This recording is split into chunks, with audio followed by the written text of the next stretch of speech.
Wow, South Africa, it's time to wake up and smell the coffee, because this situation is not sustainable. In the words of Rob Hersov, he actually argues that South Africa is heading into a heart attack. Now, I found a really interesting series of charts that really help us understand the reality of the darkness and the grimness South Africa actually is at the moment. This chart here tells me that about 50% of the nation receives or is in a place where it receives one form of social grant or the other. 50% of 60 million people in South Africa wake up every morning, head out probably at the end of the month to receive a form of social grant. And there's no opportunity to contribute to the productivity of the nation. But there are 25 million people who depend on the government to receive social grant every month. Now, the worst part of this all, this is the chart here. It actually says that this chart shows how many grant recipients, or how that number of grant recipients has increased from about 1994, when South Africa got independence, from the apartheid regime, up till 2021. And this graph can actually still be extrapolated to 2024, and it will still keep on going up. So we see that in 1996, 97, thereabout, the people who were receiving grants in South Africa were less than 10%. And I would argue that I saw an article that actually said these people were actually, most of the old, people who actually received grants, disabled people from the apartheid regime who were supported by the government. But immediately from 1994 onwards, as we saw now that many of the Bantustan states were dissolved and many of the people who lived in those Bantustans got into the main economy of South Africa, we saw an active direction of a majority of that population towards this whole problem now with SASSA, or the social grant system. And so we've seen that from 1996 all the way to 2021, we've seen the percentage of South Africans receiving SASSA go from about 8% to 50%. Almost half of the country today receives one form of social grant or the other. Now let's go deeper. This is a report I saw from the South Africa's Revenue Service, all right?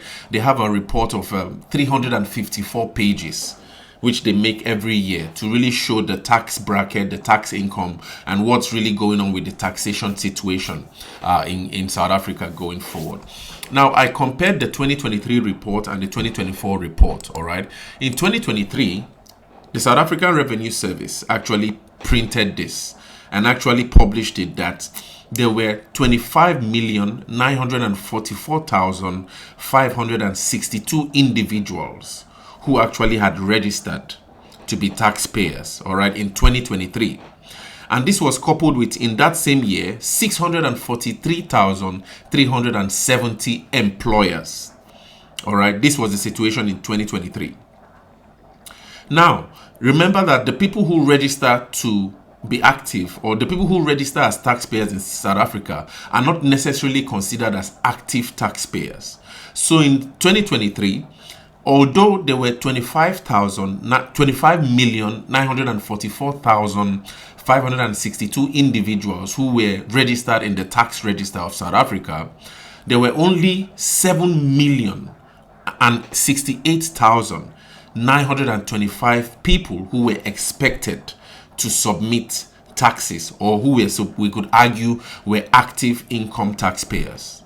So out of 25 million who registered, in the tax register, 7 million are actually active. The rest, they actually registered, but probably for some reason, they really do not pay taxes actively. All right. Now, in 2024, I saw that number jumped. I don't know, probably this was because of the GNU or, because of the election year. But it said that there was now an increase from 25 million individuals registered in the tax register to 27,051,828 individuals. Now, from this in 2024, from this 27 million thereabout, as compared in 2023, where the people were 7 million, right? In 2024, we had 7,555,330 people who were active taxpayers. In other words, we could actually argue that approximately 7.5 million people in South Africa were active taxpayers as at 2024, last year. Okay? And last year as well, it was also recorded that there are 643,948 employers who actually provide the jobs, provide the spaces for people to go to jobs, get an employment and pay salaries to these people and all that. There were 643,948 companies. All right.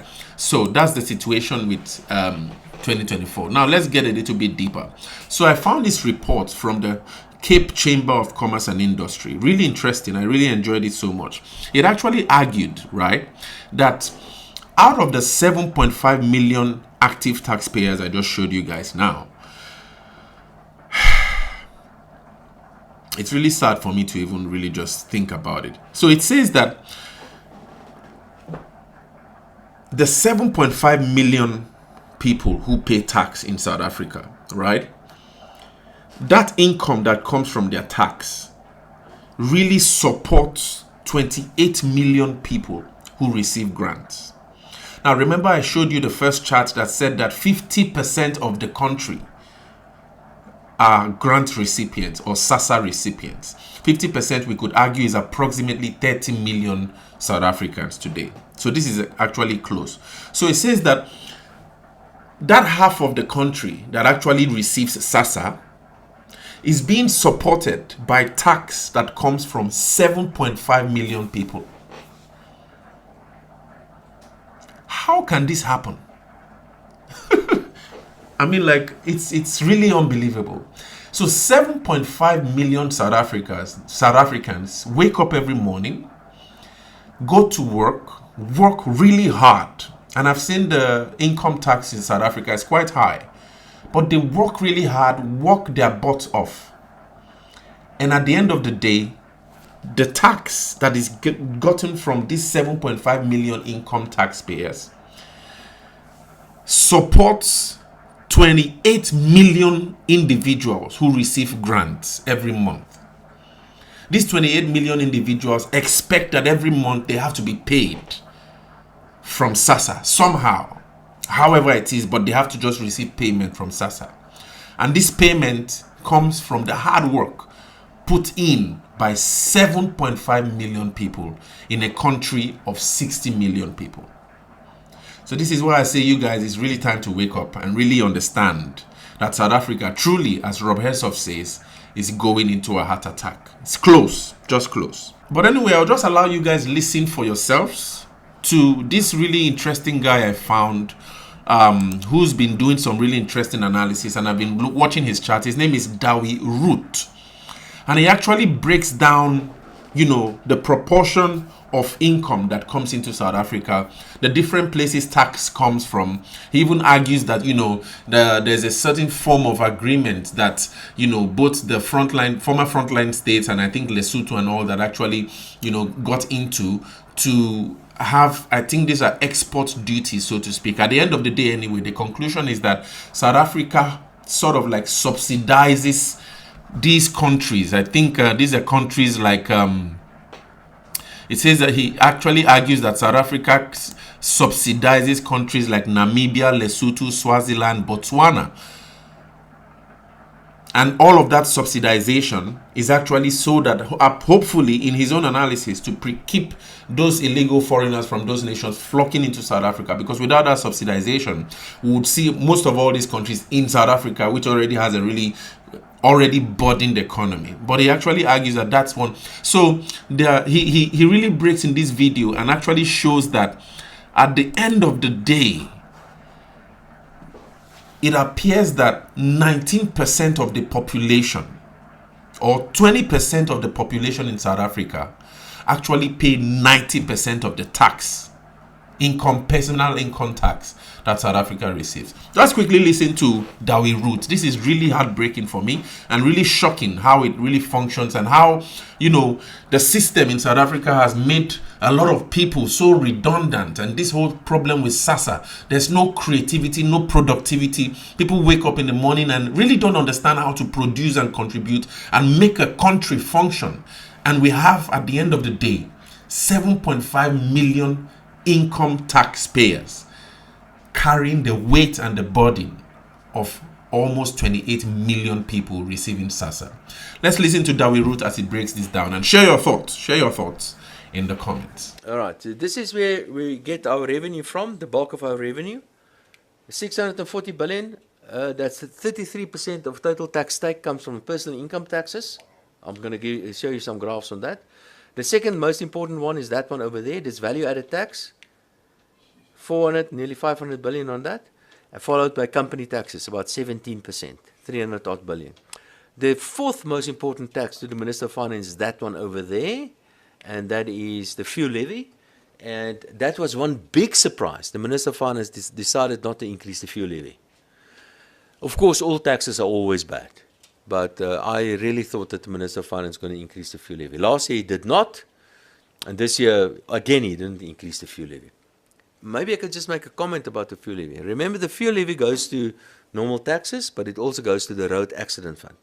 And the road accident fund has got a massive deficit, a massive actual deficit on the road accident fund. So what is basically happening, we're not increasing road accident contribution today, but we're accumulating more liabilities on the road accident fund, which will eventually, we as taxpayers eventually will have to pay eventually sometime in future. So it's not, it's in a way it's a liability. You're not increasing taxes now, but you're increasing a liability on a road accident fund. So these are the major taxes and a couple of other ones as well. Yeah, I'll show you custom. It's a negative one. I'll show you now. I've got some numbers on the customs union. Here it is, in fact. So we've got, and I don't have the most recent numbers. I used some numbers a year or two ago. We're waiting for the most recent numbers. South Africa is part of the customs union. The customs union consists of Namibia, Lesotho, Swaziland, Botswana, and of course South Africa. So South Africa administers this. So at all the border posts of these various countries, South African officials are there and they're collecting all import duties and things. And they put it into one big pot, and then we distribute this pot amongst all the members of the customs union. In the case of Namibia, and again, these numbers are, this is 2021 numbers, for example, but it gives you an idea. In the case of Namibia, total revenue of the Namibian government, 37% of that comes from the customs union transfer from South Africa to them. In the case of Lesotho, it's 50%, and in the case of Swaziland, it's 60%. This is 2021. I know, because I know the Minister of Finance of Eswatini. I've spoken to him about them 2 weeks or so ago, and they negotiated an even further increase there in the case of Eswatini. Botswana gets about 27%, and South Africa, of this whole pool, gets about 7% or so. Now, what I've done, just to get a bit of a better idea of what's going on here, I've calculated on a per capita basis, looking at the various populations of the countries. In the case of Namibia, they nearly get about 9,000 rand per individual annually out of the customs pool. And remember, South Africa is a far more sophisticated economy than these guys. We import and export far more than these economies. So, but anyway, the Namibians get about 9,000 rand, Lesotho about 4,000 rand, Swaziland about 10,000 rand, Botswana also, let's call it 9,000 rand, and South Africa to get 1,000 rand out of the pool per capita. That's a per capita GDP. We are subsidizing, the total amount of money that we're talking about here is about 80 billion rand annually. So we're subsidizing the other countries to a huge extent.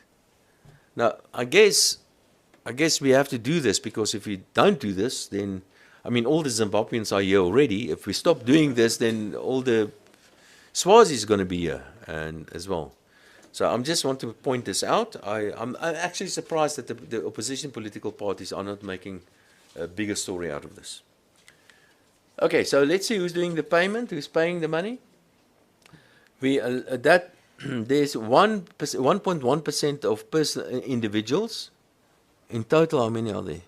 But 1.1% of personal income taxpayers in South Africa, that's 160,000 individuals, pay 30% of total personal income taxes.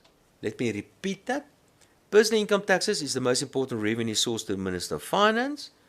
160,000 individuals pay 30% of total personal income taxes. 20% of all the personal income taxpayers pay, let's call it 90% of total personal income taxes. So that's a very, very, very narrow tax base that we have. You can't increase this. If you increase this, a guy's going to leave. And they're leaving already. Okay, so it's called a progressive tax system. I don't know why they call it a progressive tax system. All right, this is company taxes. That's even worse. Company taxes, 0.09% of companies in South Africa. That's 770 companies, not 1,000. 770 companies pay 2/3 of all company taxes.